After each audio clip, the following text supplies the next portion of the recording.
Hey, today I'm going to read to you from 25 to Life, which is somewhat my story. And I've chosen this, one of my favourite places, just sitting up under the palm tree at the back of our yard. It's a bit windy, so we're going to get some background noise. Chapter 7.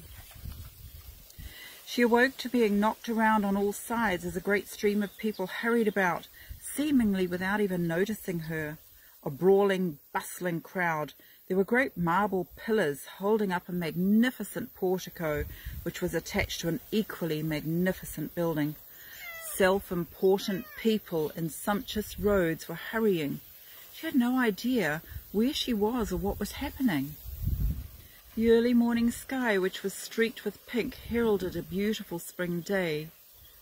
There should be life in the atmosphere, but all she could feel was foreboding. A rooster crowed. She looked around her and saw a group, soldiers, guarding a prisoner. A hand touched and held her arm, and she whirled around.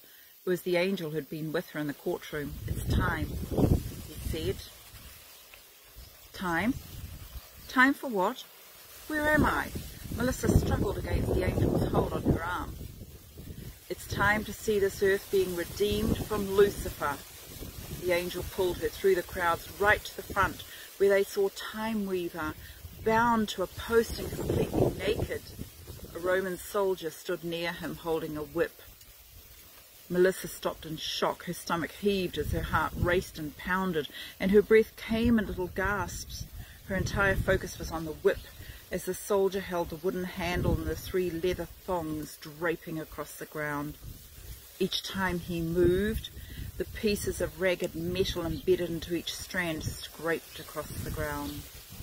A man who appeared to be of great importance was in an earnest conversation with men in priestly robes. He looked at them with distaste and called a slave to bring a basin of water. Washing his hands in the water, he cried in a loud voice, "I find no fault in this man. However, because he is a Jew and according to your laws, let him be flogged." Nodding to the soldier, the man of importance sat down, looking on impassively. "No one can see you or hear you except Time Weaver. You are here to see just what he did for you." The angel's face contorted in compassion. The soldier raised the whip. Melissa cringed. He lowered it again, laughing as some of the soldiers came across the paved yard carrying a crown made of thorns, thorns as long as her thumb. Cruelly they jammed it onto Time Weaver's head, ensuring the thorns went right into his flesh. Melissa gasped. "King, are you?" They taunted him, slapping him across the face, and they walked away, laughing mockingly. Time Weaver turned and looked straight at Melissa. Into her mind flooded words of undying love and forgiveness. "You are precious. If you were the only one left on this earth, I would still endure this, so you could live with us forever. I love you, Melissa. I love you. I forgive you. I am doing this for you." Raising the whip again, the soldier brought it down. Down it struck, first lash, the 3 thongs landing viciously across Time Weaver's shoulders. He jerked, but was silent. Still looking at Melissa, words sparked off each thong as they landed. Lies, deceit, slander, gossip, vile accusations. Down came the whip again, curling around Time Weaver's back and thudding into his ribs. Ruby blots of blood followed the lash marks. Crack as his ribs were assaulted. Murder, theft, envy, greed, corruption, abandonment, jealousy, betrayal flowed from the end of the jagged metal as it ripped open his back. Melissa's knees buckled, but the angel held her upright. Down came the leather and metal. His flesh was broken open. Adultery, fornication, perversion, drunkenness, idolatry flowed from his broken back. Again and again, again and again, each time worse than the other, exposing his inner organs, veins and arteries right down to his bowels and ripping round to his front, lacerating his chest, laying it open. Words continued to pour off the end of the whip. Witchcraft, idolatry, pride, lust, rebellion, selfishness.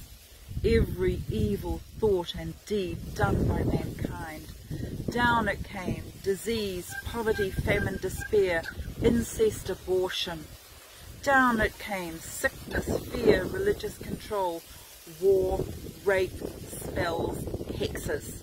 Down it came, ripping across his head and face, pulling out his beard and hair 38 times. Down it came, every bone in his back and head exposed. Every wrong thing Melissa had ever done or thought was laid bare with each lash of that whip as it cried out her sin and shame. Down it came for the 39th time, the cruel strands wrapping around and ripping apart his groin. Even as the flagellum broke open, and even as it destroyed, a song was released. By these stripes you are healed. Freedom, joy, healing, restoration. It rang out into the atmosphere. Life, peace, hope, salvation, deliverance. His blood dripped into the cobblestones, which hummed as they received to themselves his very life. His brokenness sang a song of freedom and healing. For he brings healing, healing to you. The notes danced over to Melissa while the melody sang, going on through her ears, rejoicing down into her heart. The tune danced inside her. For he brings healing, healing to you. She started to hum the melody, a subtle change in the words. For he brings healing, healing to me. The soldier panted, his work and the beating done, his tunic spattered with Time Weaver's blood and flesh, each piece singing the refrain. Kingdom, the kingdom, kingdom, Messiah has come, resounded in harmony. So bloody and beaten in its scourging, his body unable to support itself, he lay in his own gore. Time Weaver could no longer stand. Humiliation clothed him like a robe. Thus the King of all heaven, the creator of the universe, King of kings, Lord of lords, lay beaten and bloodily broken. No golden robes or crowns. Suddenly, Melissa started to understand. As mankind is human flesh and blood, then only a perfect, pure and unblemished sacrifice in human form can ever cover and bring salvation to man and to earth. Blood to blood, flesh to flesh, echoed through her mind, setting up a kettle drum beat. Blood to blood, flesh to flesh, blood to blood, flesh to flesh.